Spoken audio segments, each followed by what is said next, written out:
الحمد لله رب العالمين. اللهم صل على محمد وعلى آل محمد كما صليت على إبراهيم وعلى آل إبراهيم إنك حميد مجيد. اللهم بارك على محمد وعلى آل محمد كما باركت على إبراهيم وعلى آل إبراهيم إنك حميد مجيد. فقال الله تعالى في قرآنه الكريم: أعوذ بالله من الشيطان الرجيم. يا أيها الذين آمنوا اتقوا الله حق تقاته ولا تموتن إلا وأنتم مسلمون. வார்த்தைகளில் மிகச்சிறந்த வார்த்தை அல்லாஹுடைய வேதமாகும். வழிகாட்டல்களிலே மிகச்சிறந்த வழிகாட்டலாகும். காரியங்களிலே மிகவும் கெட்டது மார்க்கத்திலே புதுமையான காரியங்களை நுழைவிப்பதாகும். ஒவ்வொரு புதுமையான காரியமும் பித்அத்தாகும். ஒவ்வொரு பித்அத்தும் வழிகேடாகும். ஒவ்வொரு வழிகேடும் உங்களை நரகத்திற்கு இட்டுச் செல்லும். ஈமான் கொண்டவர்களே, அல்லாஹுவை பயந்து கொள்ள வேண்டிய முறைப்படி பயந்து கொள்ளுங்கள். முஸ்லீம்களாகவே அன்றி நீங்கள் மரணித்து விட வேண்டாம். இந்த உபதேசத்தை என்னுடைய குத்துபாவின் ஆரம்பத்திலே எனக்கும் உங்களுக்கும் நான் ஞாபகப்படுத்திக் கொள்கின்றேன். அன்புக்குரிய சகோதரர்களே, அல்லாஹு தஆலா அல் குர்ஆனிலே சூரா அர்-ரூம் என்ற அத்தியாயத்தின் 21வது வசனத்திலே குறிப்பிடுகிறான்: வமின் ஆயாத்திஹி அன் خلق لكم من أنفسكم أزواجا لتسكنوا إليها وجعل بينكم مودة ورحمة. அல்லாஹு தஆலா உங்களிலிருந்தே உங்களுக்காக, மனித இனத்திலிருந்து உங்களுக்காக மனைவியர்களை ஏற்படுத்தி இருப்பது அவனுடைய அத்தாட்சிகளில் நின்றும் உள்ளதாகும். அவனுடைய வல்லமை, அவன் இந்த உலகத்திலே அடியார்களுடைய விடயத்திலே எந்த அளவுக்கு அக்கறை உள்ளவனாக இருக்கிறான் என்பதை எடுத்து காட்டக்கூடிய அத்தாட்சிகளில் நின்றும் உள்ளதாகும் என்று சொல்லிவிட்டு அல்லாஹ் லிதஸ்குனு இலைஹா, அதற்கான காரணத்தை சொல்லுகிறான். நீங்கள் அமைதி அடைய வேண்டும் என்பதற்காகத்தான் உங்களிலே இருந்து அல்லாஹ் உங்கள் மனைவியர்களை ஏற்படுத்தி இருக்கிறான். மேலும் உங்களுக்கிடையிலே மவத்தத், அன்பு, இரக்கம், இவற்றை ஏற்படுத்த வேண்டும் என்பதற்காகவும் அல்லாஹ் உங்களிலிருந்து உங்கள் மனைவியர்களை ஏற்படுத்தி இருக்கிறான். இது அல்லாஹ்வுடைய அத்தாட்சி. இதில் அறிவுள்ள கூட்டத்திற்கு அத்தாட்சிகள் இருக்கின்றன என்றும் அல்லாஹ் முடிக்கிறான். அன்புக்குரிய சகோதரர்களே, குடும்ப வாழ்க்கையிலே நாம் ஒவ்வொருவரும் விளங்கி வைத்திருக்க வேண்டிய ஒரு முக்கியமான குர்ஆன் வசனம் இதான். குடும்ப வாழ்க்கையின் மூலம் ஒவ்வொருவருக்கும் மன அமைதி கிடைக்க வேண்டும், நிம்மதி கிடைக்க வேண்டும். குடும்ப வாழ்க்கையிலே கணவன் மனைவிக்கு இடையிலே அன்பு ஏற்பட வேண்டும், இரக்கம் ஏற்பட வேண்டும். இது அல்லாஹ்வுடைய அத்தாட்சி. அதற்குத்தான் அல்லாஹ் உங்களுக்கு மனைவியர்களை ஏற்படுத்தி இருக்கிறான். உண்மையிலேயே அல்லாஹ் குறிப்பிட்டிருக்கின்ற இந்த அமைதி, இரக்கம், அன்பு குடும்ப வாழ்க்கையிலே எப்போது ஏற்படும் என்றால், குடும்ப அங்கத்தவர்களுக்கிடையிலே ஒருவருக்கொருவர் நிறைவேற்ற வேண்டிய கடமைகளை அவர்கள் சரியான முறையிலே நிறைவேற்றிக் கொள்ள வேண்டும். சரியான முறையிலே அந்த கடமைகள் சரியாக நிறைவேற்றப்படவில்லை என்றால் அந்த குடும்பத்திலே நிம்மதி ஏற்படாது, அவர்களுக்கிடையிலே அன்பு இரக்கம் ஏற்படாது. அதிலும் குறிப்பாக கணவன்மார்கள் மனைவிமார்களுக்கு செய்ய வேண்டிய சில கடமைகளை இன்றைய ஹுத்துபாவிலே நான் அடையாளப்படுத்தலாம் என்று விரும்புகின்றேன். இந்த பெண்கள் பயானிலே பெண்களுக்குரிய கடமைகளை சொல்லிக் கொடுக்கலாம். ஹுத்துபாவிலே ஆண்கள் இருப்பதால் ஆண்கள் கணவன்மார்கள் மனைவிமார்களுக்கு செய்ய வேண்டிய கடமைகள், அதிலே நாங்கள் கவனஈனமாக இருக்க முடியாது. கடமைகள் உரிமைகள் என்ற ஒரு பகுதி இஸ்லாத்திலே மிகவும் முக்கியத்துவம் வாய்ந்த ஒரு பகுதி. அல்லாஹ்வுக்கு செய்கிற கடமைகளில் நாம் பொடுபோக்கு செய்தால் டிரெக்டாக அல்லாஹ் கிட்ட மன்னிப்பு கேட்கலாம். அல்லாஹ் நாடினா மன்னிப்பான் இன்ஷா அல்லாஹ். அடியார்களோடு தொடர்புடைய விடயத்தில் நாம் அல்லாஹ்விடத்திலே நேரடியாக மன்னிப்பு கேட்க முடியாது. அவர்களும் எங்களை மன்னிக்க வேண்டும். எனவேதான் கடமைகள் உரிமைகள் என்ற ஒரு பகுதி மிக முக்கியமானது. அப்போ கணவன்மார்கள் மனைவிமார்களுக்கு செய்ய வேண்டிய கடமைகளை குர்ஆன் சுன்னாவுடைய ஒளியிலே உலமாக்கள் 2 வகையாக பிரித்திருக்கிறார்கள். இந்த ரெண்டையும் நாம் சமனான முக்கியத்துவம் கொடுத்து நிறைவேற்ற வேண்டும். முதலாவது வகையானது பொருளாதாரத்தோடு சம்பந்தப்பட்ட கடமைகள். அதில் உதாரணமாக மகர் கொடுப்பது. ஒரு திருமணத்திலே கணவன் மனைவிக்கு கொடுக்கிற மகர் என்பது அது அவளுடைய உரிமை, வாஜிப், கடமை.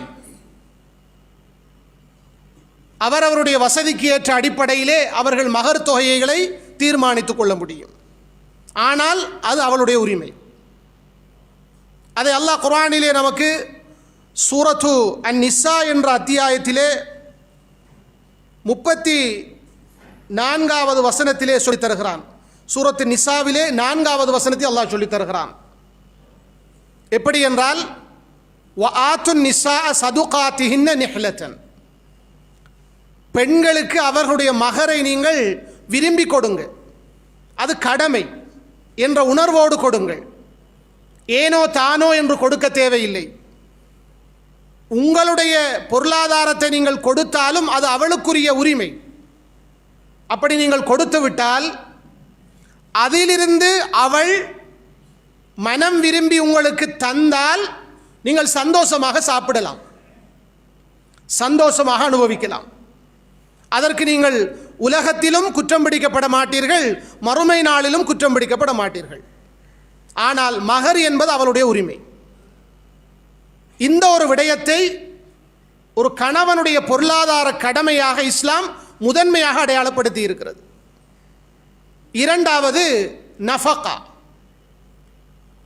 ஒருவர் மகர் கொடுத்து அக்தி என்ற உடன்படிக்கை செய்து திருமணம் முடித்து விட்டால் அந்த பெண்ணுக்குரிய அனைத்து செலவுகளும் கணவனை சார்ந்தது. இதான் மார்க்கத்துடைய அடிப்படை. அவளுக்கு உணவளித்தல், ஆடை கொடுத்தல், அவளுக்கு தேவையான வசிப்பிட வசதிகளை ஏற்பாடு செய்து கொடுத்தல், ஏனைய அனைத்து செலவுகளையும் இவர் பொறுப்பெடுக்க வேண்டும். அது மார்க்கத்துடைய அடிப்படை. சில நேரத்திலே மனைவியும் தொழில் செய்யக்கூடிய ஒருவளாக இருந்தால் அவள் விரும்பினால் கணவனுடைய பாரத்தை அவளும் சேர்ந்து சுமக்க முடியும். அதிலே மார்க்கத்தில் தடை கிடையாது. ஆனால் மார்க்கத்தின் அடிப்படை கணவன்மார்கள் தான் மனைவிமார்களுக்கு செலவு செய்ய வேண்டும். அது பொருளாதார கடமை. அதனால் தான் அல்லாஹு தஆலா சூரத்து நிஸா என்ற அத்தியாயத்திலே 34வது வசனத்திலே குறிப்பிடுகிறான், அர்ரிஜாலு கவ்வாமூன அலன் நிஸா. ஆண்கள் பெண்களை நிர்வாகம் செய்யக்கூடியவர்கள். ஆண்கள் தான் ஒரு குடும்பத்திலே தலைவர்கள், அவர்கள்தான் முதன்மை நிர்வாகிகள். அதற்கு அல்லாஹ் 2 காரணங்களை சொல்லி இருக்கிறான். முதலாவது, அல்லாஹ் சிலரை விட சிலரை மேன்மைப்படுத்தி இருக்கிறான். இது இயல்பான ஒரு காரணம். பெண்களை விட ஆண்களை அல்லாஹ் இந்த இடத்திலே அந்த நிர்வாகம் செய்யக்கூடிய திறமையை கொடுத்து மேன்மைப்படுத்தி இருக்கிறான். இரண்டாவது காரணம், ஆண்கள் தங்களுடைய பொருளாதாரங்களிலிருந்து பெண்களுக்கு செலவு செய்கிறார்கள். இதனால் தான் குடும்ப வாழ்க்கையிலே கணவன்மார்கள் மனைவிமார்களுடைய நிர்வாகிகளாக அடையாளப்படுத்தப்பட்டிருக்கிறார்கள். இந்த கடமையிலே இருந்து நாங்கள் விலகிக் கொள்ள முடியாது. அந்த உணர்வுகளை நம்முடைய வீட்டிலே இருக்கிற ஆண் பிள்ளைகளுக்கு நாங்கள் ஏற்படுத்த வேண்டும். கடமை. சில வேளைகளிலே அன்புக்குரிய சகோதரர்களே, இப்போ தலாக் சொல்லப்பட்ட ஒரு நிலையிலே ஒரு பெண் இருக்கிறாள். கணவன் மனைவியை தலாக் சொல்லிவிட்டான். அவள் இத்தா இருக்க வேண்டும்.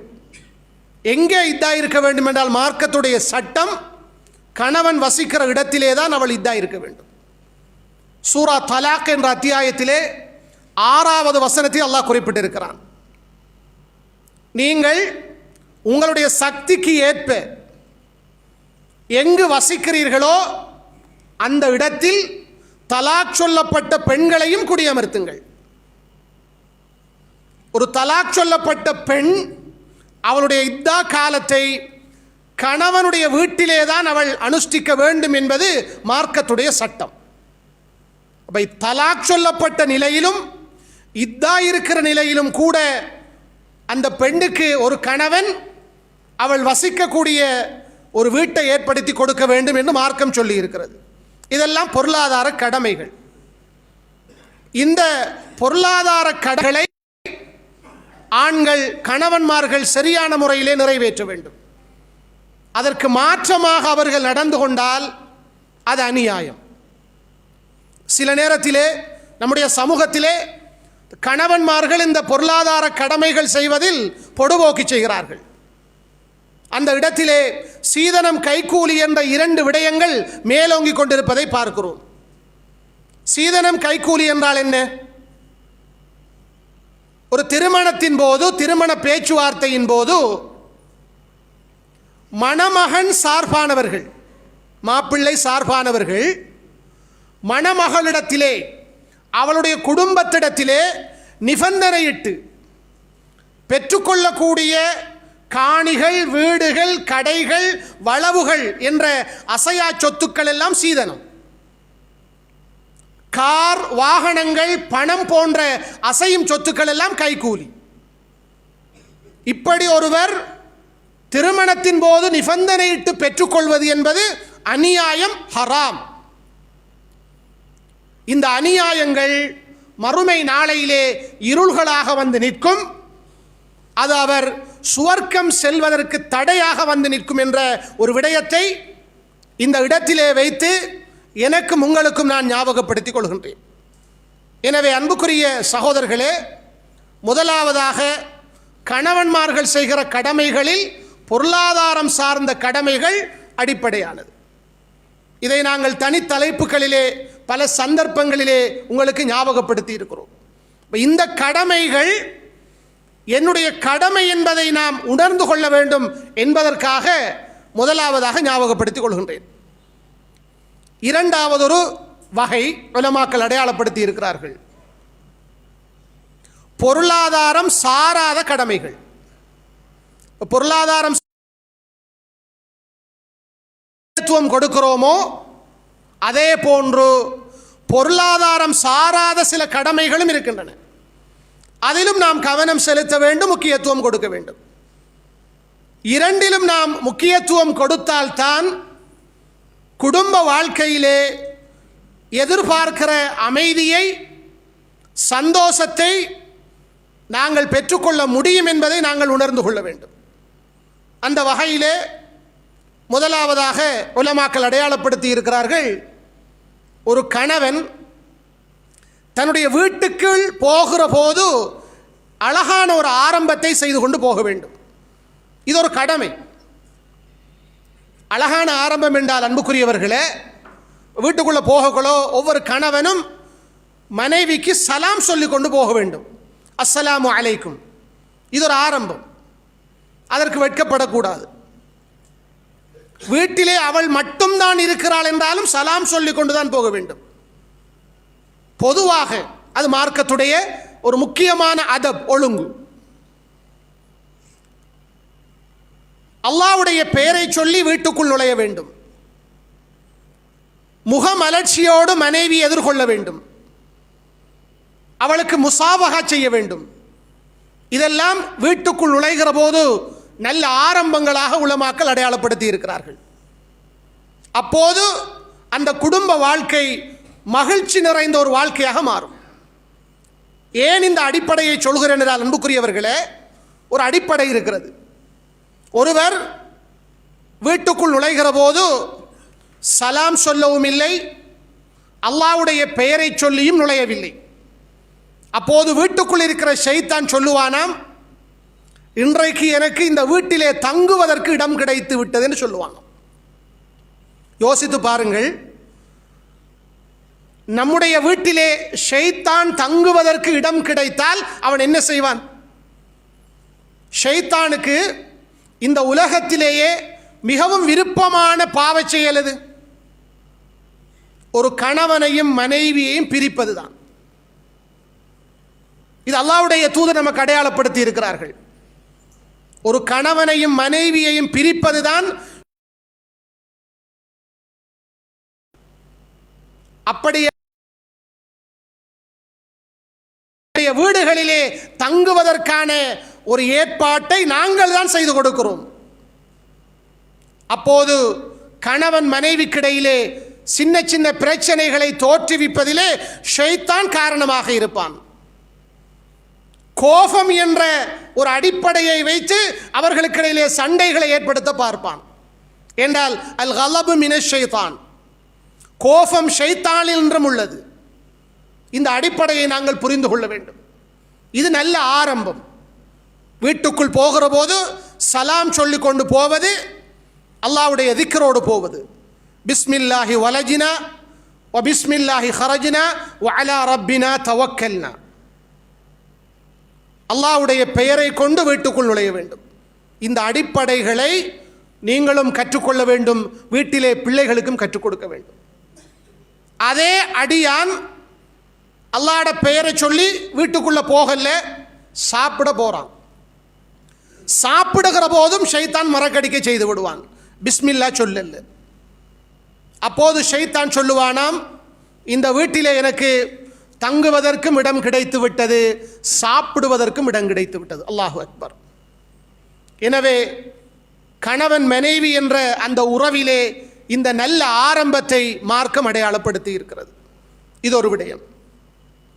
இரண்டாவதாக, அன்புக்குரிய சகோதரர்களே, வீட்டிலே கணவனும் மனைவியும் நன்மையான விடயங்களில் ஒருவருக்கொருவர் உதவியாக இருக்க வேண்டும். அப்போது அந்த குடும்ப வாழ்க்கையிலே நாம் சந்தோஷத்தை, அமைதியை காண முடியும். தொழுகை விடயத்தில், உஃபரியான வணக்கங்கள் விடயத்தில், சதகாவுடைய விடயத்தில் ஒருவருக்கொருவர் உதவியாக இருக்க வேண்டும். அல்லாஹ்வுடைய தூதர் ஸல்லல்லாஹு அலைஹி வஸல்லம் அவர்கள் சொல்லுகிறார்கள், ஒரு கணவனுக்கு அல்லாஹ் ரஹமத்து செய்வானாக என்று சொன்னார்கள். ஒரு கணவனுக்கு அல்லாஹ் ரஹமத்து செய்வானாக. அவன் தஹஜ்ஜுடைய நேரத்திலே எழும்புகிறான், சுபஹுக்கல்ல, தஹஜ்ஜுடைய நேரத்திலே எழும்பி தஹஜ்ஜு தொழுகிறான். அந்த தொழுகைக்காக தன்னுடைய மனைவியையும் எழுப்பாட்டுகிறான். அவள் எழும்ப மறுக்கிற போது அவளுடைய முகத்திலே தண்ணீரை தெளித்து அவன் எழுப்புகிறான். இந்த கணவனுக்கு அல்லாஹ் ரஹமத்து செய்வானாக என்று அல்லாஹ்வுடைய தூதர் சொல்கிறார்கள். அதே மாதிரி மனைவிக்கும் சொன்னார்கள். எனவேதான் குடும்ப வாழ்க்கையிலே கணவனும் மனைவியும் நன்மையான காரியங்களில், நன்மையான விடயங்களிலே ஒருவருக்கொருவர் உதவியாக இருக்க வேண்டும். அப்படி இல்லை என்றால், அன்புக்குரிய சகோதரர்களே, நாம் அந்த மகிழ்ச்சியை, சந்தோஷத்தை குடும்ப வாழ்க்கையிலே எதிர்பார்க்க முடியாது. கணவன் தொழுவார், மனைவி தொழாதவளாக இருப்பாள், அல்லது மனைவி தொழுவாள், கணவன் தொழாதவனாக இருப்பான். குடும்ப வாழ்க்கையிலே பரக்கத் கிடைக்குமா? மன அமைதி கிடைக்குமா? இந்த கடமைகளை நாங்கள் புரிந்து கொள்ள வேண்டும். சில நேரத்திலே கணவன் ஒரு பயான கேட்டுட்டு அல்லாஹ்வுடைய பாதையிலே நன்மையான காரியங்களில் தர்மங்கள் செய்ய வேண்டும் என்று ஆசைப்படுவான். வீட்டிலே போய் மனைவியிடத்திலே சொல்லுகிற போது அவள் அதற்கு மாற்றமாக பேசுவாள். அப்படி கொடுக்க முடியாது என்று அவள் சொல்லுவாள். இப்போது இவர்களுக்கிடையிலே நன்மையான விடயத்தில் ஒருவருக்கொருவர் உதவி செய்கிற மனோநிலை இல்லாமல் போய்விடுகிறது. அபூ தஹ்தாஹ் ரலியல்லாஹு அன்ஹு என்ற நபித்தோழர் தன்னுடைய தோட்டத்தையே 600 பேரித்த மரங்கள் நிறைந்த தோட்டத்தை அல்லாஹ்வுக்காக வேண்டி ஒருவருக்கு தர்மம் செய்துவிட்டு தோட்டத்துக்குள் வருகிறார்கள். தோட்டத்தில் அவருடைய வீடு இருக்கிறது, மனைவி பிள்ளை இருக்கிறார்கள். அவர் அந்த தோட்டத்திலே வந்து அந்த வாயலில் நின்று கொண்டு தன் மனைவியை அழைக்கிறார். யா உம்ம தஹ்தாஹ், மனைவியை கூப்பிடுகிறார். வாருங்கள், வெளியேறுங்கள். என்ன விடயம் என்று கேட்கிறார். அவர் நடந்த விடயத்தை சொல்லி, நான் இதை அல்லாஹ்வுக்காக வேண்டி தர்மம் செய்து விட்டேன். அதை கேட்ட மனைவி அந்த கணவனுக்கு சொன்ன வார்த்தை என்ன தெரியுமா? நீங்கள் லாபம் தரக்கூடிய ஒரு வியாபாரத்தை செய்து விட்டீர்கள் என்று சொன்னார். சுப்ஹானல்லாஹ். நீங்கள் செய்த தர்மம் என்பது, அல்லாஹ்வுடைய வழியிலே செலவு செய்த இந்த காரியம் என்பது, இதில் நஷ்டம் கிடையாது. இந்த வியாபாரத்திலே லாபம்தான் இருக்கிறது. நீங்கள் லாபமான ஒரு வியாபாரத்தை செய்து விட்டீர்கள். இப்படி கணவனும் மனைவியும் நன்மையான விடயங்களில் ஒருவருக்கொருவர் உதவியாக இருக்க வேண்டும் என்ற விடயத்தையும் மார்க்கம் நமக்கு சொல்லித் தருகிறது. இது கணவனுடைய பொருளாதாரம் சாராத ஒரு கடமை. மூன்றாவதாக, அன்புக்குரிய சகோதரர்களே, குடும்ப வாழ்க்கையிலே கணவன் மனைவிக்கிடையிலே முரண்பாடு ஏற்படாமல் இருக்க வேண்டும் என்று சொன்னால் அவர்களுக்கிடையிலே இந்த உலகம் சார்ந்த பொதுவான விடயங்களில் ஒருவருக்கொருவர் மஷூரா செய்து கொள்ள வேண்டும், கலந்தாலோசனை செய்து கொள்ள வேண்டும். அதிலே கணவன் யோசிக்கக்கூடாது, நான் குடும்ப தலைவர், நான் தான் முடிவெடுக்க வேண்டும், ஏன் என் மனைவியிடத்திலே ஆலோசனை கேட்க வேண்டும் என்று நினைக்கக்கூடாது. ஆலோசனை செய்யலாம். சில வேளைகளில் மனைவியிடமிருந்து நல்ல கருத்துக்களும் வரலாம். முடிவெடுக்கக்கூடியவர் கணவன் தான். அல்லாஹ்வுடைய தூதருடைய வாழ்க்கையிலே நடந்த ஒரு சம்பவத்தை ஞாபகப்படுத்துகிறேன்.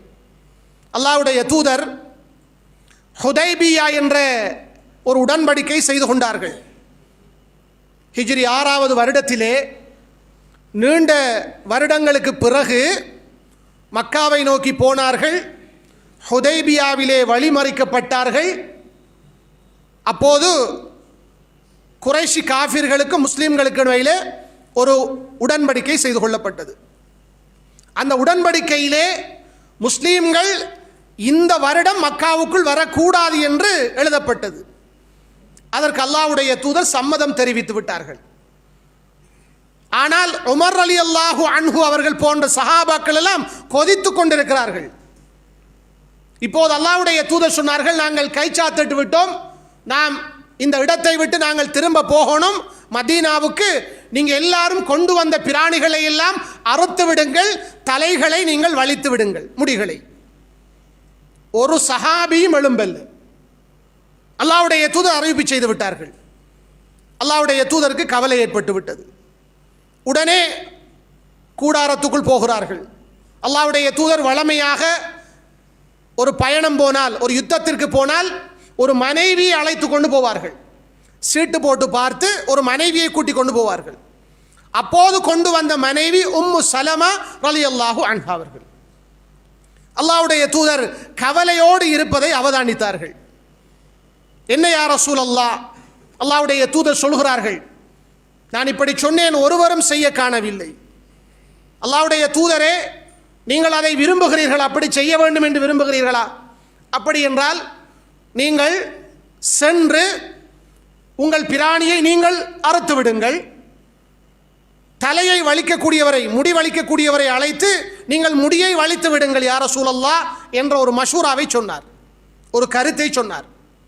உடனே அல்லாஹ்வுடைய தூதர் கூடாரத்தை விட்டு வெளியே வந்தார்கள். யாரோடும் கதைக்கவில்லை. அவர் சென்று தன்னுடைய பிராணியை அறுத்தார்கள். முடியை வலிக்கக்கூடியவரை அழைத்து தன்னுடைய முடியை வலிக்கிறார்கள். இப்போது சஹாபாக்கள் பார்க்கிறார்கள், அல்லாஹ்வுடைய தூதர் பிராணி அறுக்கிறார்கள், முடியை வலிக்கிறார்கள். மாறு செய்வார்களா சஹாபாக்கள்? எல்லோரும் எழுந்து வந்து அல்லாஹ்வுடைய தூதர் செய்த உடனேயே அவர்கள் பிராணிகளை அறுத்தார்கள், முடிகளை வலித்தார்கள். உலமாக்கள் இந்த சம்பவத்தை முன்னுதாரணமாக சொல்லுகிறார்கள். மனைவிமாரிடத்தில் இருந்து நல்ல கருத்துக்கள், நல்ல ஆலோசனைகள் வர முடியும், அதை நாங்கள் கேட்க வேண்டும். அப்போது அந்த குடும்ப வாழ்க்கையிலே அதிகமான பிரச்சனைகள் ஏற்படாமல் இருப்பதற்கு அது ஒரு காரணமாக அமைந்துவிடும்.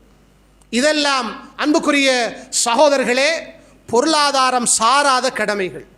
இது மார்க்கம், இது குர்ஆனிலேயும் சுன்னாவிலேயும் சொல்லப்பட்ட விடயங்கள்.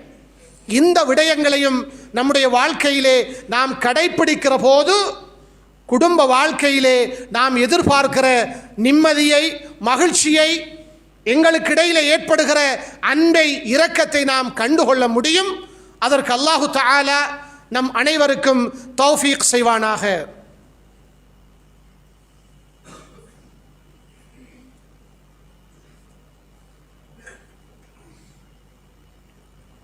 அல்ஹம்துலில்லாஹி ரப்பில் ஆலமீன். அல்லாஹும்ம ஸல்லி அலா முஹம்மதின் வ அலா ஆலி முஹம்மத் كما صليت على إبراهيم وعلى آل إبراهيم إنك حميد مجيد. اللهم بارك على محمد وعلى آل محمد كما باركت على إبراهيم وعلى آل إبراهيم إنك حميد مجيد. அன்புக்குரிய சகோதரர்களே, கணவன்மார்கள் மனைவிமார்களுக்கு செய்ய வேண்டிய கடமைகள், அதிலே பொருளாதாரம் சார்ந்த கடமைகள், பொருளாதாரம் சாராத கடமைகள். பொருளாதாரம் சாராத கடமைகளிலே நான்காவது ஒரு கடமையாக உலமாக்கள் அடையாளப்படுத்துகிறார்கள், மனைவியர்களோடு ஹுஸ்னுல் முஆஷரத், நல்ல முறையில் அன்பாக பழகுவது.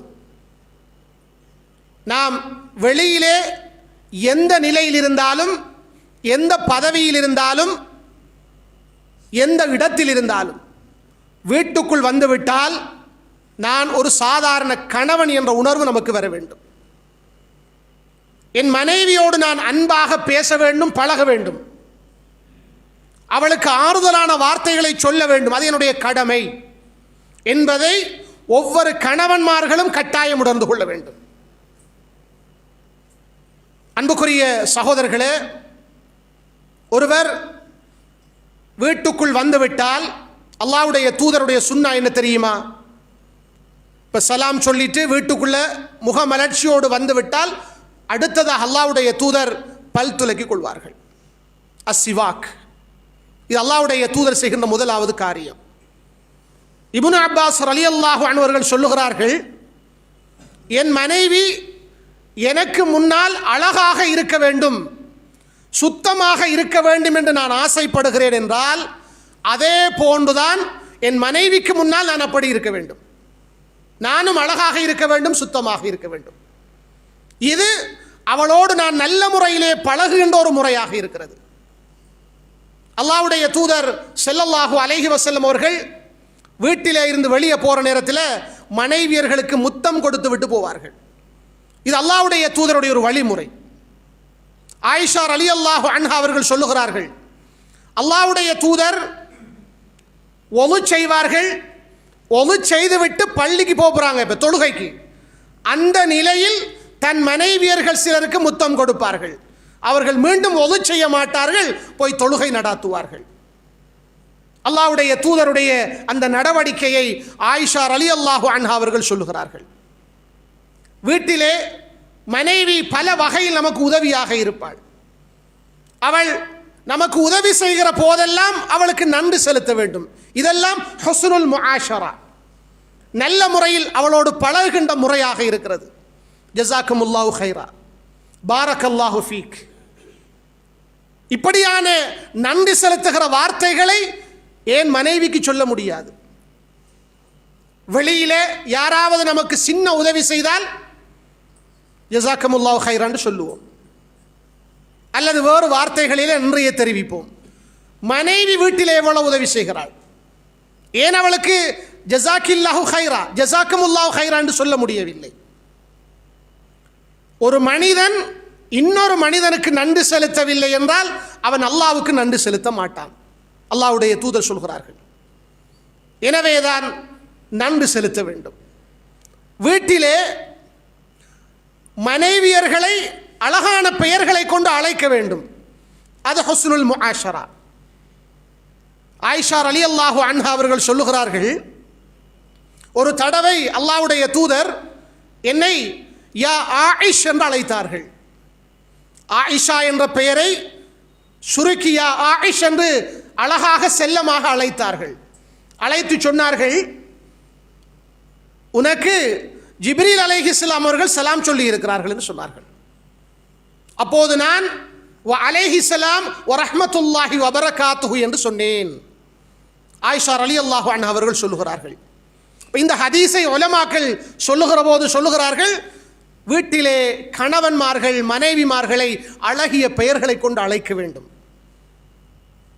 சில கணவன்மார்கள் மனைவிமார்களை அழகான முறையில் அழைப்பதில்லை, மோசமான வார்த்தைகளை சொல்லித்தான் அழைப்பார்கள். எப்படி அந்த குடும்ப வாழ்க்கையிலே நிம்மதி வரும்? அல்லாஹ்வுடைய தூதருடைய முன்மாதிரி. அல்லாஹ்வுடைய தூதர் தன்னுடைய மனைவிமார்களோடு மிக அழகான முறையிலே பழகுவார்கள். ஆயிஷா ரலியல்லாஹு அன்ஹா அவர்கள் சொல்லுகிறார்கள், அல்லாஹ்வுடைய தூதரும் நானும் ஒரே பாத்திரத்திலே குளிப்போம் என்று சொல்கிறார்கள். அல்லாஹ்வுடைய தூதரும் நானும் ஒரு சந்தர்ப்பத்திலே ஒரு பயணத்தில் இருந்தோம். வழியில் வருகிற போது யாரும் இல்லை. உடனே அல்லாஹ்வுடைய தூதரிடத்திலே கேட்டார்கள், நாங்கள் 2 பேரும் ஓட்ட போட்டி வைத்து பார்ப்போமா, ஓடி பார்ப்போமா என்று கேட்டார்கள். அல்லாஹ்வுடைய தூதர் ஒரு ஜனாதிபதி, ஒரு படை தளபதி. 2 பேரும் நாங்கள் ஓடினோம். அந்த ஓட்ட போட்டியிலே நான் வெற்றி அடைந்து விட்டேன். ஆயிஷா ரலியல்லாஹு அன்ஹா அவர்கள் சொல்கிறார்கள். இன்னொரு தடவை அப்படி ஒரு சந்தர்ப்பம் கிடைத்தது. அல்லாஹ்வுடைய தூதர் அப்போது கேட்டார்கள், ஓடி பார்ப்போமா என்று. 2 பேரும் ஓடினோம். அல்லாஹ்வுடைய தூதர் வென்று விட்டார்கள். உடனே அல்லாஹ்வுடைய தூதர் சொன்னார்கள், அன்று நான் தோற்றதற்கு பதில் இதான் என்று சொன்னாங்க. குடும்ப வாழ்க்கை எப்படி சந்தோஷமாக இருந்திருக்கிறது. அல்லாஹ்வுடைய தூதருடைய முன்மாதிரிகள்.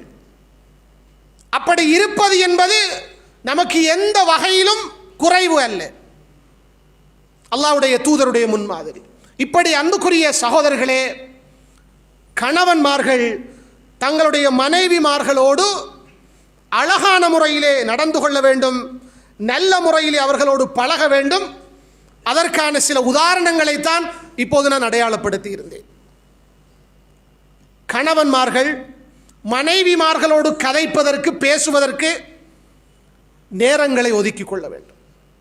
அப்போது ஒதுக்குகிற போதுதான் அவர்கள் தங்களுடைய பிரச்சனைகளை கணவன்மாரிடத்திலே சொல்ல முடியும். யாரிடத்திலும் சொல்ல முடியாத ஒரு நிலை ஏற்படுகிற போது அதை மனதுக்குள் வைத்து புழுங்கி புழுங்கி சில வேளைகளில் அவர்கள் உளவியல் நோயாளிகளாக மாறிவிடுவார்கள். அல்லாஹ்வுடைய தூதருடைய முன்மாதிரிகளை இதிலே நாங்கள் பின்பற்ற வேண்டும். இது ஒரு முக்கியமான ஒரு அடிப்படை. அதுபோல அன்புக்குரியவர்களே, கணவன்மார்கள் மனைவிமார்களுடைய விடயத்திலே ஒரு கடமை இருக்கிறது. அவர்களுடைய துக்கங்களை கவலைகளை புரிந்து அவர்களோடு வாழ வேண்டும். தன் மனைவியோடு அடிக்கடி சந்திக்கிறார், பேசுகிறார், பழகுகிறாள். ஆனால் இவள் கவலையோடு இருக்கிறாளா, என் மீது கோபத்தோடு இருக்கிறாளா என்பதை கூட அறியாமல் ஒரு கணவன் இருக்க முடியாது. அல்லாஹ்வுடைய தூதர் அதை உணர்ந்திருக்கிறார்கள். உணர்ந்து மனைவியர்களோடு வாழ்ந்திருக்கிறார்கள். ஒரு கட்டத்தில் அல்லாஹ்வுடைய தூதர் ஆயிஷா ரலியல்லாஹு அன்ஹா அவரோடு பேசுகிற போது சொன்னார்கள், ஆயிஷாவே, நீ என் மீது விருப்பத்தோடு எப்போது இருக்கிறாய், என் மீது கோபத்தோடு எப்போ இருக்கிறாய் என்பது எனக்கு தெரியும் என்று சொன்னார்கள். அவங்க கேட்டாங்க, எப்படி உங்களுக்கு வஹி வந்துட்டா அந்த விடயம் சம்பந்தமாக எப்படி என்று கேட்டார்கள். அல்லாஹ்வுடைய தூதர் சொன்னார்கள், ஆயிஷாவே, நீ என் மீது விருப்பத்தோடு இருக்கிறாய், கோபம் இல்லாமல் இருக்கிறாய் என்றால் நீ சத்தியம் செய்கிற போது முஹம்மதுடைய ரப்பின் மீது சத்தியமாக என்று சத்தியம் செய்வாய். என் மீது நீ கோபமாக இருந்தால் இப்ராஹீமின் ரப்பின் மீது சத்தியமாக என்று நீ சத்தியம் செய்வாய். அப்போது நான் அறிந்து கொள்கிறேன் நீ என் மீது கோபமாக இருக்கிறாய் என்று சொல்லி. இதை கேட்டபோது ஆயிஷா ரலியல்லாஹு அன்ஹா அவர்களுக்கு கடும் சந்தோஷம். ஆம் யா ரசூலல்லாஹ், என்ன சந்தோஷம் என்றால், என் கணவர் அல்லாஹ்வுடைய தூதர் என்னை பற்றி எந்த அளவுக்கு புரிந்து வைத்திருக்கிறார்கள், நான் எப்போது கோபமாக இருக்கிறேன், எப்போது மகிழ்ச்சியாக இருக்கிறேன் என்பதையெல்லாம் அல்லாஹ்வுடைய தூதர் அறிந்து வைத்திருக்கிறார்கள். ஆயிஷா ரலியல்லாஹு அன்ஹா அவர்கள் சந்தோஷம் அடைந்தார்கள். இதெல்லாம் குடும்ப வாழ்க்கையிலே நாம் நிம்மதியை, சந்தோஷத்தை அடைந்து கொள்ள வேண்டும் என்றால் அறிந்து கொள்ள வேண்டிய கடமைகள். அதுபோல பெண்களுடைய ரோச உணர்வுகளை புரிந்து கொள்ள வேண்டும். பொதுவாக அன்புக்குரிய சகோதரர்களே, பெண்களிடத்திலே அல்லாஹ் சில இயல்பான குணவியல்புகளை வைத்திருக்கிறான். அதை நாங்கள் பார்க்கிற போது அவர்கள் நடிக்கிறார்கள் என்று நாங்கள் நினைப்போம். அதான் அவங்களுடைய இயல்பு. சில கட்டங்களில் அல்லாஹ்வுடைய தூதர் சொன்னார்களே, நாகிசாத்துல் அக்ல், அறிவு குறைந்தவர்களாக செயல்படுவார்கள். அப்படி அவர்கள் இருப்பார்கள் சில கட்டங்களில், குறிப்பாக மாதவிடாய் ஏற்படுகிற காலங்களில். அதனால் தான் அவர்கள் மார்க்கத்திலும் குறைபாடுள்ளவர்கள், அறிவிலும் குறைபாடுள்ளவர்கள். அல்லாஹ்வுடைய தூதர் சொன்னார்கள், பெண்கள் மாதவிடாய் ஏற்பட்டு விட்டால் ஒரு மாதம் முழுவதும் தொழுவதில்லை. அவர்கள் சில நேரத்திலே பிழையான முறையிலே சிந்திப்பார்கள். அப்போதெல்லாம் அதை நாங்கள் உணர்ந்து கொள்ள வேண்டும், புரிந்து கொள்ள வேண்டும். அன்புக்குரிய சகோதரர்களே, அல்லாஹ்வுடைய தூதர் ஸல்லல்லாஹு அலைஹி வஸல்லம் அவர்களுக்கு மொத்தம் 11 திருமணங்கள். அதில் மதீனாவுடைய தாவா வாழ்க்கையிலே ஒரே நேரத்திலே 9 மனைவியர்களோடு வாழ்ந்திருக்கிறார்கள். இவர்களோடு வாழ்ந்த காலகட்டத்தில் அவர்களோடு எந்த முறையிலே பழகி இருக்கிறார்கள் என்பதை நாம் எடுத்து வாசித்து பார்க்க வேண்டும். ஒவ்வொரு மனைவியுடைய வீட்டுக்கும் ஒவ்வொரு டேர்ன் கொடுப்பார்கள், முறை கொடுப்பார்கள். ஒரு சந்தர்ப்பத்திலே ஆயிஷா ரலியல்லாஹு அன்ஹாவுடைய வீட்டிலே அல்லாஹ்வுடைய தூதருடைய முறை டேர்ன் இருக்கிறார்கள். அல்லாஹ்வுடைய தூதருடைய இன்னொரு மனைவி, அது சஃபியா என்று சொல்லப்படுகிறது அல்லது ஜைனப் என்று சொல்லப்படுகிறது, ரலியல்லாஹு அன்ஹுமா. அவர் ஒரு உணவு சமைக்கிறார். இது அல்லாஹ்வுடைய தூதருக்கு விருப்பமாக இருக்கும் என்று சொல்லி தன்னுடைய ஹாதிம், பணியாளரை அழைத்து ஒரு பாத்திரத்திலே ஒரு உணவை வைத்து அனுப்புகிறார்கள். இப்போ அல்லாஹ்வுடைய தூதர் எங்கே இருக்கிறாங்க? ஆயிஷா ரலியல்லாஹு அன்ஹாவுடைய வீட்டில் அந்த முறையில் இருக்கிறாங்க. உடனே அவர் அந்த உணவை கொண்டு வந்தபோது ஆயிஷாவுக்கு ரோஷம் ஏற்பட்டு விட்டது. அவர் கொண்டு வந்த உடனேயே அந்த உணவு தட்டை தட்டி விடுகிறார்கள். அது கீழே விழுந்து நொறுங்குகிறது. உண்மையிலேயே இந்த சந்தர்ப்பத்திலே நிறைய ஆண்களுக்கு கோபம் பெறும். நாம் முதலாவது அவள் செஞ்ச வேலைக்கு அவளுக்கு 2 அடி கொடுத்ததுக்கு பிறகுதான் மற்றதை பற்றி யோசிப்போம். அல்லாஹ்வுடைய தூதருடைய அந்த முன்மாதிரியை பாருங்கள். உடனே அல்லாஹ்வுடைய தூதர் அவர்கள் கீழே குனிந்து அந்த சிதறிய உணவுகளை எல்லாம் ஒன்று சேர்த்து அழுகிறார்கள். அள்ளிவிட்டு சொன்னார்கள், உங்களுடைய தாய்க்கு ரோஷம் ஏற்பட்டு விட்டது. 2 தடவை சொன்னாங்க, உங்களோட தாய்க்கு ரோஷம் ஏற்பட்டு விட்டது. எனவே அவர் உடைத்த அந்த பாத்திரத்துக்கு பதிலாக அவருடைய வீட்டிலே இருந்த ஒரு பாத்திரத்தை எடுத்து ஹாதிமிடத்திலே கொடுத்து அனுப்பிவிட்டார்கள். அனுப்பிவிட்டு அல்லாஹ்வுடைய தூதர் சென்று விட்டார்கள். இது அல்லாஹ்வுடைய தூதருடைய முன்மாதிரி. என்றால் பெண்களிடத்தில் இருக்கிற இயல்பான ரோச உணர்வுகளை அல்லாஹ்வுடைய தூதர் புரிந்திருந்தார்கள். ஆண்களை பொறுத்த வரையிலே, கணவன்மார்களை பொறுத்த வரையிலே எடுத்த விடயங்களுக்கெல்லாம் பெண்களுக்கு அடிக்கக்கூடாது. உலமாக்கள் அதற்கு அதிகமான சட்ட திட்டங்களையும் வரையறைகளையும் வைத்திருக்கிறார்கள். ஒரு கணவன் தன்னுடைய மனைவியுடைய விடயத்திலே மார்க்கத்துக்கு முரணான காரியத்தை கண்டால் அவன் எப்படி நடந்து கொள்ள வேண்டும்? மார்க்கத்துக்கு முரணான காரியம், மார்க்கத்துக்கு முரணான காரியம் என்றால் சில உலமாக்கள் அதற்கும் சில உதாரணங்கள் சொல்லி இருக்கிறார்கள். உதாரணமாக, அவள் தொழுகையை விடுகிறாள், தன்னுடைய மனைவி தொழுவதில்லை, கணவனுடைய அனுமதி இல்லாமல் அடிக்கடி வெளியே போகிறாள். சில நேரத்திலே கணவன் வீட்டிலே இருக்கிற போது கணவன் தன் மனைவி தனக்காக அழகாக இருக்க வேண்டும், அலங்காரமாக இருக்க வேண்டும் என்று விரும்புகிறான். அதற்கு அவள் மாறு செய்கிறாள். இதெல்லாம் பாவங்களாக, குற்றங்களாக அடையாளப்படுத்துகிறார்கள். மார்க்கத்துக்கு தெளிவாக முரணாக நடக்கிறாள்.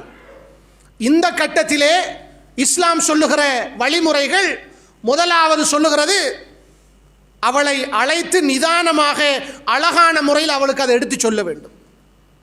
இது முதலாவது கடமை. இதெல்லாம் தெரியாம குடும்ப வாழ்க்கையை நாம் சரியான முறையிலே கொண்டு போக முடியாது. படிக்க வேண்டும், அழகான முறையில் அவளுக்கு சொல்ல வேண்டும். அப்போதும் அவள் கேட்கவில்லை என்றால் இரண்டாவது அல்லாஹ் சொல்லுகிறான், தள்ளி திருத்துங்கள். படுக்கை அறையிலே அவளை நீங்கள் ஒதுக்கிவிடுங்கள். அப்போது அவள் உணர்ந்து கொள்வாள் கணவன் என்னை வெறுக்கிறான் என்பதை. அதிலும் அவள் உணர்ந்து கொள்ளவில்லையா, மூன்றாவது சொல்லுகிறார்கள், அல்லாஹ் குர்ஆனிலே சொல்லி காட்டுகிறான், அவளுக்கு இலகுவாக அடியுங்கள். அது ஹதீஸ்களிலே சொல்லப்பட்ட விடயங்களை வைத்து உலமாக்கள் சொல்லுகிறார்கள், அந்த அடி என்பது இலகுவாக இருக்க வேண்டும், காயங்களை ஏற்படுத்தக்கூடியதாக இருக்கக்கூடாது, முகத்தில் அடிக்கக்கூடாது. அதே நேரத்திலே மனைவிக்கு மிக மோசமான அசிங்கமான வார்த்தைகளை சொல்லி ஏசக்கூடாது. ஒருவர் தன் மனைவியை வெறுக்கிறார் என்று சொன்னால் அந்த வெறுப்பை வீட்டில் மட்டும்தான் வெளிக்காட்ட வேண்டும், வெளியிலே தெரியக்கூடாது. தன்னுடைய வீட்டுக்குள் வைத்து இந்த விடயங்களை மேனேஜ் பண்ண வேண்டும், முகாமைத்துவம் செய்ய வேண்டும். அது 4 பேருக்கு தெரியக்கூடாது. 4வது கட்டம்தான். இந்த 3 கட்டங்களிலும் அவளால் திருந்த முடியவில்லை, அவள் அப்படித்தான் இருக்கிறாள் என்று சொன்னால் அல்லாஹ் குர்ஆனிலே சொல்லுகிறான், கணவன் தரப்பிலே இருந்து ஒருவரையும் மனைவி தரப்பிலே இருந்து ஒருவரையும் எடுத்து இருவருக்கும் இடையிலே இஸ்லாஹ், சமரச முயற்சிகள் செய்வதற்கு ஏற்பாடு செய்ய வேண்டும். இந்த 4வது கட்டத்திலே தான் இவர்களுடைய பிரச்சனை குடும்பத்துக்கு தெரிய வேண்டும். இந்த 3 கட்டங்களிலும் அந்த பிரச்சனை குடும்பத்துக்கு தெரியக்கூடாது. அது வீட்டிலே உள்ளவர்கள், கணவன் மனைவி 2 பேருக்கு மத்தியிலே அவர்கள் அதை முடிவெடுக்க வேண்டிய விடயம். இதெல்லாம் நாம் தெளிவாக புரிந்து கொள்ள வேண்டும் சகோதரர்களே. இந்த புரிதல்களும் இந்த தெளிவுகளும் இல்லாத காரணத்தால் குடும்பங்களிலே நிறைய பிரச்சனைகளை பார்க்கிறோம். குடும்ப வாழ்க்கையிலே நிம்மதியை காண முடியவில்லை. அந்த சமரச முயற்சி செய்கிறவர்கள் கடைசியாக முடிவெடுத்து சொல்லுவார்கள், இவர்கள் 2 பேரும் சேர்ந்து வாழ முடியும் என்றால் அல்ஹம்துலில்லாஹ் சேர்த்து வைக்கலாம். இவர்கள் சேர்ந்து வாழ்வதை விட பிரிந்து வாழ்வதுதான் சிறந்தது என்றால் தான் 5வது கட்டம் கணவன் தலாக்குக்கு போக வேண்டும் என்று மார்க்கம் சொல்லுகிறது. அந்த தலாக்கு சொல்லுகிற விடயத்தில் கூட 3 கட்டங்களை மார்க்கம் கொடுத்திருக்கிறது. எடுத்தேன் கவிழ்த்தேன் என்று 3 தலாக்கையும் ஒரே அமர்வில் ஒரே தடவையிலே சொல்லுவது தலாக்குன் பிதஇயுன் ஹராம் மார்க்கம் சொல்லுகிறது. ஒரு தலாக்கு சொல்லி இத்தாவுடைய காலத்தை எதிர்பார்த்திருக்க வேண்டும். அந்த நேரத்திலும் இவர்கள் சேர்வதற்கான வாய்ப்பை மார்க்கம் ஏற்படுத்தி இருக்கிறது. எனவே அன்புக்குரிய சகோதரர்களே, ஒரு கணவன் தன்னுடைய மனைவியுடைய துன்பங்களை, கவலைகளை, சந்தோஷங்களை புரிந்து வாழ வேண்டும் என்ற ஒரு விடயத்தை அல்லாஹ்வுடைய தூதருடைய வாழ்க்கையிலே நாம் மிக தெளிவாக அறிந்து கொள்ள முடிகின்றது. இறுதியாக கணவன்மார்களுடைய இன்னொரு முக்கியமான கடமை என்ன தெரியுமா? மனைவிமார்களுக்கு நல்ல விடயங்களை படித்து கொடுக்க வேண்டும். இதெல்லாம் சரியான முறையில் நடக்க வேண்டும் என்றால் கணவன்கிட்டையும் மனைவி கிட்டையும் மார்க்க அறிவிக்கணும். மார்க்க அறிவில்லாவிட்டால் இந்த விடயங்கள் எதையும் நடைமுறைப்படுத்த முடியாது. எனவேதான் கணவன்மார்கள் கவனம் செலுத்த வேண்டிய ஒரு முக்கியமான ஒரு விடயத்தை என்னுடைய குத்துபாவின் கடைசியிலே நான் சொல்லுகிறேன். உங்கள் மனைவியர்களுக்கு மார்க்கத்தை கற்றுக் கொடுக்கிற பொறுப்பு உங்களுக்கு இருக்கிறது. அதில் நீங்கள் விசாரிக்கப்படுவீர்கள். ஏனென்றால் அல்லாஹ் குர்ஆனிலே தெளிவாக சொல்லிவிட்டான், யா அய்யுஹல்லதீன ஆமனு, ஈமான் கொண்டவர்களே, கூ அன்ஃபுஸக்கும் வ அஹ்லீக்கும் நாரா வகூதுஹா அன்னாஸு வல் ஹிஜாரா, ஈமான் கொண்டவர்களே, உங்களுடைய குடும்பத்தையும் நரக நெருப்பிலே இருந்து பாதுகாத்துக் கொள்ளுங்கள். அந்த நரக நெருப்புடைய எரிபொருட்கள் என்பது மனிதர்களும் கற்களும் தான். எப்படி ஒரு கணவன் தன் மனைவியை நரக நெருப்பிலே இருந்து பாதுகாப்பது? ஒரு தந்தை தன் பிள்ளைகளை எப்படி நரக நெருப்பிலே இருந்து பாதுகாப்பது? அவர்களுக்கு மார்க்கம் தெரிய வேண்டும். எதை செய்தால் சுவர்க்கம் நுழையலாம், எதை செய்தால் ஒருவன் நரகம் போய்விடுவான், அதை அறிய வேண்டும்.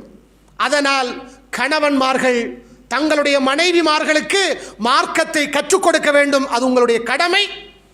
உங்களுக்கு கற்றுக் கொடுக்க முடியவில்லை என்றால் அவர்கள் கற்றுக்கொள்வதற்கான ஏற்பாடுகளை செய்து கொடுங்கள்.